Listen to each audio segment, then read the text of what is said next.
යන්න එපා ඉන්න මාලි සනත් ජයසූරිය බැගපත් වෙයි.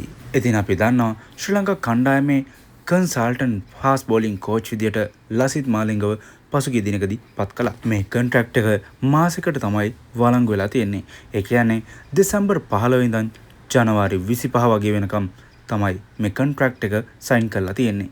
ඉතින් ඒ කොන්ට්‍රැක්ට් එක අනිද්දාට එහෙම නැත්නම් ජනවාරි 25 වෙනිදාට අවසන් වෙනවා. ඉතින් ඔයාලත් දකින්න ඇතිනේ ඊයේ එංගලන්ත එක්ක මැච් එකේදී වගේම පාකිස්තාන් සීරීස් එක පුරාවටම ලසිත් මාලිංග කොච්චර උනන්දුවෙන් කොච්චර කැපවීමෙන් ශ්‍රී ලංකාවේ ජයග්‍රහණය වෙනුවෙන් කටයුතු කරනවද කියලා. තරගයේ අතරතුරදී පවා ක්‍රීඩාංගණේ වටේටම ගිහිල්ලා ක්‍රීඩකින් එක්ක කතා කරලා ක්‍රීඩකින් දිරිමත් කරලා ඒ දෙන සපෝට් එක නම් කියලා නිම කරන්න බෑ.